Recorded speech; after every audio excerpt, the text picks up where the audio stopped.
Assalamualaikum everyone, welcome to my channel Programming Tips for Beginners. Today I am going to discuss about the constructors in OOP. आज बहुत ही important topic हम discuss करने जा रहे हैं, so let's get started. First of all, what is constructors? Constructors क्या होते हैं OOP के अंदर? बेसिकली कंस्ट्रक्टर्स हमारे पास मेंबर फंक्शन है, स्पेशल टाइप के कुछ मेंबर्स फंक्शन है जो ऑटोमेटिकली एग्जीक्यूट हो जाते हैं। मीन इसके लिए जैसे ही हम अपना ऑब्जेक्ट क्रिएट करते हैं, प्रीवियस वीडियो में मैंने आपको ऑब्जेक्ट क्रिएट करने के बारे में बताया था ना, उसी तरह से जिस तरह से जैसे ही हम अपना ऑब्जेक्ट क्रिएट करेंगे उसी वक्त ही एक ऑटोमेटिकली एग्जीक्यूटेशन होगी, वो कहलाएगी हमारी कंस्ट्रक्टर्स। कंस्ट्रक्टर को बनाने का जो सिंटैक्स है वो ये है कि सबसे पहले हम लिखेंगे अपना name of the class, then हम कर्ली ब्रैकेट्स लगाएंगे और देन हम राउंड ब्रैकेट्स लगाएंगे, देन हम कर्ली ब्रैकेट्स लगाएंगे।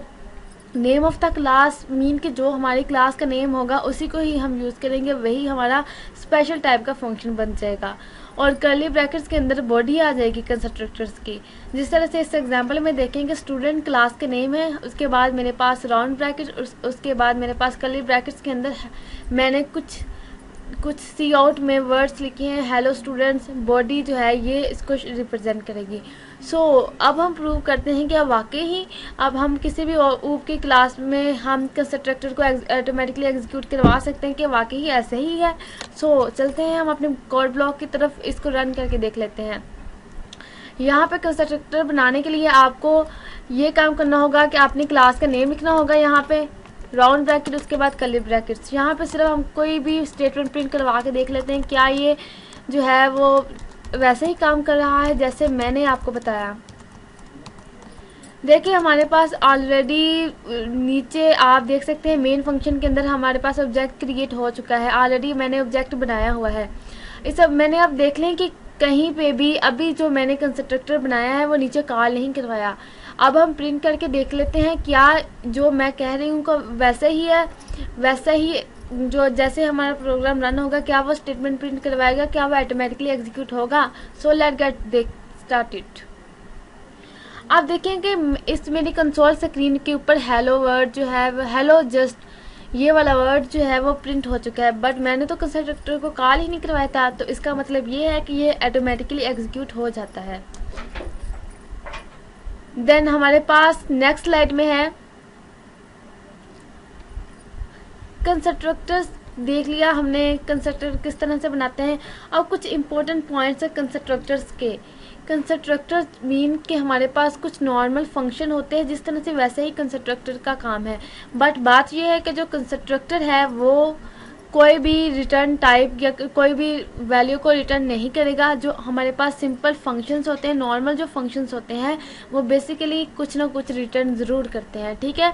इसके अलावा जो कंस्ट्रक्टर है वो हमारे पास पब्लिक एक्सेस स्पेसिफायर है। एक्सेस स्पेसिफायर के बारे में मैंने आपको प्रीवियस वीडियो में बताया है कि एक्सेस स्पेसिफायर क्या होते हैं। एक्सेस स्पेसिफायर हमारे पास 3 टाइप के होते हैं, पब्लिक, प्राइवेट और प्रोटेक्टेड।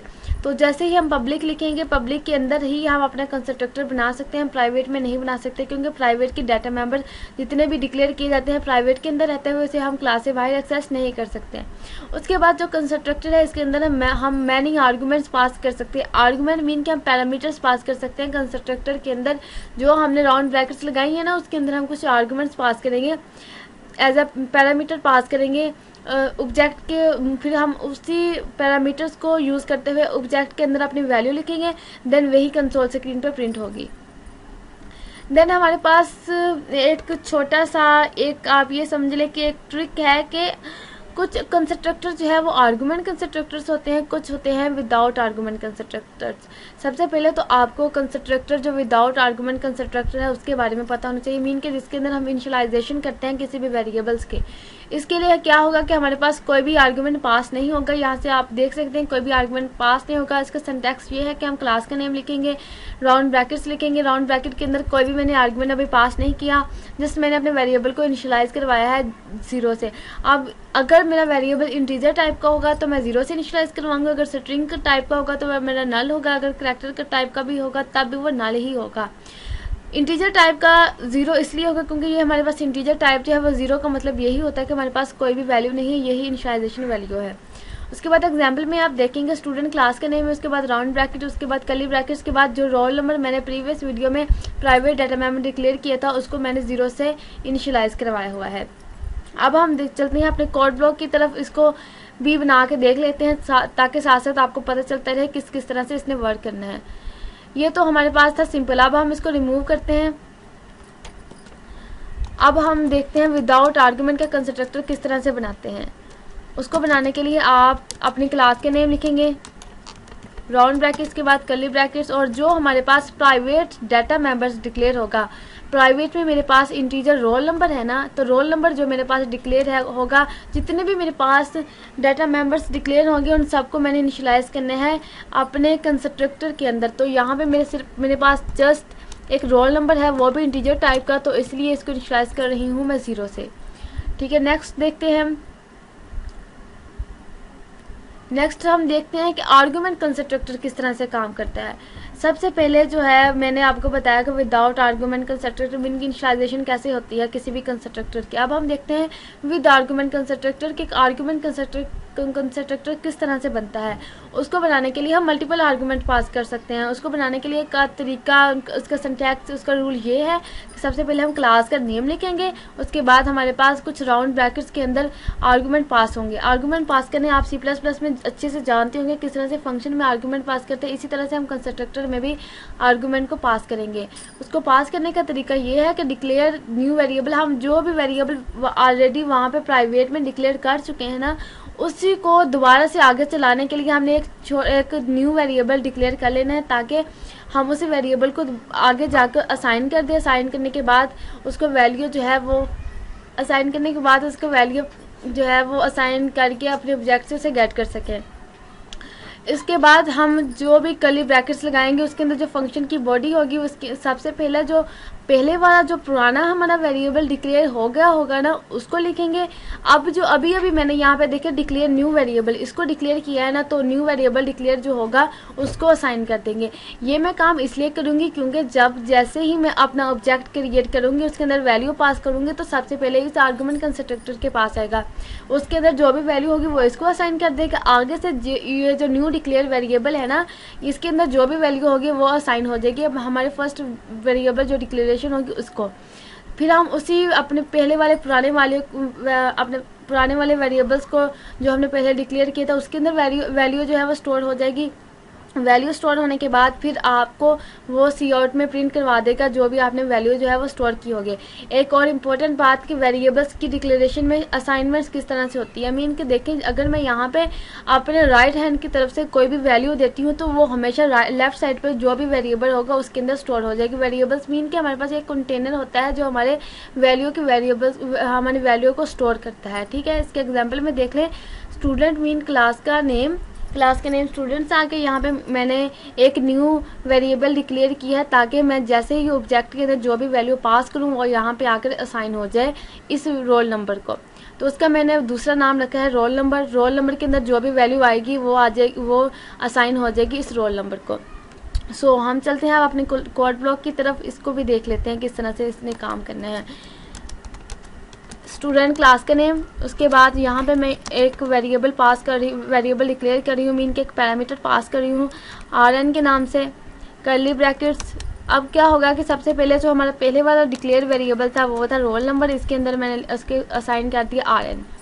अब इसका काम क्या होगा, जो काम हम इनपुट से ले रहे थे ना वही काम अब इसका होगा, बजाय इसके कि हम इनपुट का फंक्शन बनाते हैं। जब कंस्ट्रक्टर ऑटोमेटिकली एग्जीक्यूट होना ही है तो हम क्यों ना कंस्ट्रक्टर जो एग्जीक्यूट होना है उसी को यूज़ कर लें। ठीक है, मीन कि जब हमारे पास एक चीज़ पड़ी हुई है हम उसी से काम ले ले, बजाय इसके कि न्यू चीज़ रखें वो भी वही काम कर रही हो जो पहले वाली चीज़ मेरे पास पड़ी हुई थी वो वही काम कर रही थी। अब देखिए इसके एग्जाम्पल इस तरह से हैं कि अगर आपके पास कोई बुक पड़ी हुई है, आपने न्यू क्लास में एडमिशन लिया है, वो बुक आपके काम की है, बट आप ऐसा तो नहीं करेंगे ना मेरे पास बुक है तो मैं न्यू भी ले लूँ। न्यू बुक ले लूँ, मैं न्यू को यूज़ कर लूँ। आप ये काम करेंगे कि आपकी जो पहले वाली बुक पड़ी हुई है ना, आप उसी को यूज़ कर लेंगे। इसी तरह से कंस्ट्रक्टर में भी यही काम है कि आपके पास जब आप ऑटोमेटिकली एग्जीक्यूट कर रहे हैं कंस्ट्रक्टर को, तो आप उसी के अंदर वैल्यू पास कर दें, रेदर देन कि आपको इनपुट का पूरा फंक्शन बनाना पड़े।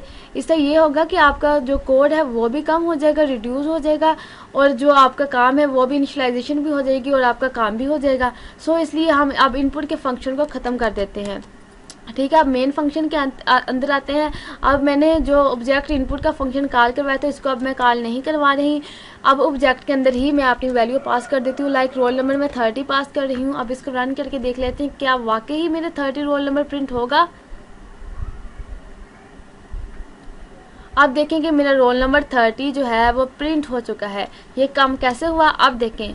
सबसे पहले तो ऑब्जेक्ट, आपको पता है ना कि सबसे पहले मेन फंक्शन में जो जितनी भी प्रोसेसिंग होती है प्रोग्राम की, सबसे पहले वो मेन फंक्शन में आता है। मेन फंक्शन में आया तो उसने देखा कि स्टूडेंट की क्लास है, उसका ऑब्जेक्ट बना हुआ है जिसके अंदर 30 रोल नंबर दिया हुआ है। अब उसने अब खुद को कंस्ट्रक्टर पाया, उसने देखा मैं ऊपर जाता हूँ क्लास में देखता हूँ कंस्ट्रक्टर बना हुआ है जी, कंस्ट्रक्टर बना हुआ था विद आर्गूमेंट के साथ। यहाँ पे वो आ गया 30, इसमें आ गया इंट rn में स्टोर हो गया। अब rn जो है वो मेरे इस राइट साइड पे जो लिखा हुआ है इसके अंदर 30 आ गया, ये 30 असाइन हो गया इस रोल नंबर को। और जैसे ही शो का फंक्शन कॉल हुआ, शो के फंक्शन में जो रोल नंबर था वो इसको असाइन हो गया। ये सिंपल सा प्रोसेस है कंस्ट्रक्टर का, किस तरह से कंस्ट्रक्टर जो है वो आर्गूमेंट कंस्ट्रक्टर चलता है, किस तरह से विदाउट आर्गूमेंट कंस्ट्रक्टर चलता है। सेकंड थिंग देखें कि पासिंग आर्गूमेंट टू कंस्ट्रक्टर, ये भी मैंने आपको अभी जिस तरह से बताया कि किस तरह से हम आर्गूमेंट पास कर सकते हैं अपने कंस्ट्रक्टर के अंदर, सेम वही प्रोसेस है। आर्गूमेंट और पैरामीटर सेम चीज़ें हैं। सेकंड देखें कि अब हमने किस तरह से अपने ऑब्जेक्ट को क्रिएट करना है। अभी जिस तरह से मैंने मैंने आपको रन करके ऑलरेडी दिखा दिया है, बट फिर भी मैं आपको दोबारा बता देती हूँ कि इसका सिंटैक्स ये है कि सबसे पहले हम ऑब्जेक्ट की टाइप लिखेंगे। ऑब्जेक्ट की टाइप मीन के क्लास का नेम लिखेंगे, क्लास के नेम के साथ ऑब्जेक्ट का नेम, ऑब्जेक्ट के नेम के साथ उसके अंदर राउंड ब्रैकेट्स के अंदर पैरामीटर्स मीन के कोई भी आपने जो भी डाटा वेरिएबल्स जो भी डिक्लेयर करवाया था, जो भी आर्गूमेंट्स पास किए थे ऊपर कंस्ट्रक्टर के अंदर, वही आप यहाँ पे आके ऑब्जेक्ट के अंदर जो है वो डिक्लेयर करेंगे, वही इसके अंदर पास कर देंगे। ठीक है, जो मीन के अगर आप इंटीजर फॉर्म यूज़ कर रहे हैं तो इंटीजर, अगर आप करैक्टर फॉर्म यूज़ कर रहे हैं तो करैक्टर, अगर आप इसके अलावा कोई भी कुछ भी यूज़ कर रहे हैं, किसी भी डाटा टाइप्स को यूज़ कर रहे हैं, तो आप इसी तरह से कंस्ट्रक्टर बनाएंगे और इसी तरह से पास करेंगे जो मैंने आपको पहले मेथड बताया। कंस्ट्रक्टर ओवरलोडिंग क्या होती है? कंस्ट्रक्टर ओवरलोडिंग मीन के multiple constructor with same name but different parameters, same name के साथ पर डिफरेंट पैरामीटर के साथ हम कंस्ट्रक्टर को ओवरलोड कर सकते हैं। नंबर ऑफ पैरामीटर्स रख सकते हैं, इसके अंदर टाइप्स ऑफ पैरामीटर हैं, इसके बाद सीक्वेंस ऑफ पैरामीटर्स। मीन के हम नंबर ऑफ पैरामीटर्स हम कंस्ट्रक्टर को ओवरलोड करने के लिए आपको 3 काम करने पड़ेंगे। सबसे पहला काम ये है कि आपको नंबर ऑफ पैरामीटर्स देखने होंगे। नंबर ऑफ पैरामीटर्स मीन कि आपने देखना होगा कि नंबर ऑफ पैरामीटर्स जो है वो कितने हैं। जितने आपने डाटा मेंबर्स डिक्लेयर किए होंगे ना, उतने ही आपके नंबर ऑफ पैरामीटर्स आएंगे। उसके बाद टाइप ऑफ पैरामीटर, जिस टाइप की आपने पैरामीटर रखने हैं उसी टाइप की रखनी है जो आपने प्राइवेट में डाटा मेंबर्स डिक्लेयर किए हैं। मीन कि अगर आप इंटीजर फॉर्म में रोल नंबर ले रहे हैं तो आपकी जो पैरामीटर्स है वो भी इंटीजर फॉर्म में होना चाहिए। अगर आप स्ट्रिंग में नेम ले रहे हैं तो आपकी स्ट्रिंग फॉर्म में ही नेम होना चाहिए। उसके बाद सीक्वेंस ऑफ पैरामीटर मीन कि आप जिस सीक्वेंस से आपने कंस्ट्रक्टर जिस सीक्वेंस से आपने डाटा मेंबर्स डिक्लेयर किए हैं ना, जिस सीक्वेंस से आप आगे ऑब्जेक्ट में जाके वैल्यू पास करेंगे, उसी सीक्वेंस में आपने कंस्ट्रक्टर के अंदर ओवरलोड करना है, कंस्ट्रक्टर के अंदर उसी तरह से पैरामीटर पास करने हैं। अब ये नहीं है अगर आप पहले नेम ले रहे हैं फिर दूसरा ले रहे हैं, नेम पहले लिया आपने बाद में रोल नंबर लिया, बाद नीचे जाके आपने पहले रोल नंबर लिख दिया बाद में नेम लिख दिया, तो आपको एरर शो हो जाएगा। इसलिए इसको आपने एक सीक्वेंस में लिखना है। उसके बाद डिफॉल्ट कंस्ट्रक्टर क्या होता है? डिफॉल्ट कंस्ट्रक्टर मीन के a type of constructor that is used to initialize an object with another object of the same type is known as default constructor. इसका मतलब ये है कि ऐसा कंस्ट्रक्टर या ऐसा कंस्ट्रक्टर जिसके अंदर हम अपने ऑब्जेक्ट को यूज़ कर लेंगे किसी और ऑब्जेक्ट के साथ। मीन के उसी सेम टाइप का ऑब्जेक्ट हो हमारे पास, उसी को हम एक ऑब्जेक्ट बनाया पहले, उसके अंदर दूसरा ऑब्जेक्ट मैंने पास कर दिया, जिसका सिंटैक्स दो तरह से हम इसके सिंटैक्स को देखते हैं। सबसे पहले हम क्लास का नेम लिखते हैं, उसके बाद ऑब्जेक्ट का नेम लिखते हैं, उसके बाद पैरामीटर जो है वो पास कर देते हैं। पैरामीटर कौन सा होगा? मीन कि आपका दूसरा ऑब्जेक्ट। हम मीन एक से ज़्यादा भी ऑब्जेक्ट बना सकते हैं, ये नहीं कि जिस सिर्फ हम एक ही ऑब्जेक्ट बना सकते हैं, हम एक से ज़्यादा ऑब्जेक्ट भी बना सकते हैं। सेकंड इसका वे ये है कि आप क्लास का नेम लिखेंगे, क्लास का नेम लिखने के बाद आप ऑब्जेक्ट का नेम लिखेंगे और इक्वल टू असाइनमेंट कर देंगे पैरामीटर। पैरामीटर मीन कि आपका दूसरा जो ऑब्जेक्ट होगा। यहाँ पे देखें स्टूडेंट नेम से मैंने पहला ऑब्जेक्ट बनाया और इनपुट ले रही थी इससे। अब मैंने दूसरा काम यह किया कि जो स्टूडेंट पहला जो ऑब्जेक्ट बनाया था ना, उसको मैंने असाइन कर दिया ऑब्जेक्ट 2 में। अब ऑब्जेक्ट 1 का जितना भी डाटा था वो चला गया ऑब्जेक्ट 2 में। अब ऑब्जेक्ट 2 ही शो करवाएगा सारा डाटा। अब हम चलते हैं कंसोल कोड ब्लॉक के अंदर, देख लेते हैं किस तरह से बनाना है। ये मेरा ऑब्जेक्ट 1 हो गया। अब मैं स्टूडेंट के नाम क्लास ऑब्जेक्ट 2 बना रही हूँ, जिसके अंदर एज अ पैरामीटर में यहाँ पे ऑब्जेक्ट 1 को मैंने इसके अंदर पास कर दिया। अब ये ऑब्जेक्ट शो कौन करवाएगा? अब सारा डाटा तो चलेगा ऑब्जेक्ट 2 के पास, तो ऑब्जेक्ट 1 के पास जो है वो अभी फ़िलहाल के लिए कुछ भी नहीं है, क्योंकि ऑब्जेक्ट 1 असाइन हो रहा है ऑब्जेक्ट 2 को, तो शो करवाएगा ऑब्जेक्ट 2 ही डाटा सारा शो करवाएगा। इसको रन करके देख लेते हैं हम।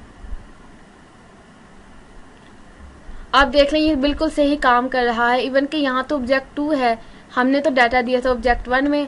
ये है डिफ़ॉल्ट कॉपी कंस्ट्रक्टर। इसके अलावा आप इसको इक्वल टू के साइन से भी इस इनिशियलाइज करवा सकते हैं, असाइन कर सकते हैं। देखें ऑब्जेक्ट 2 को मैं कह रही हूँ कि ऑब्जेक्ट 1 का सब कुछ जो है वो असाइन हो जाए।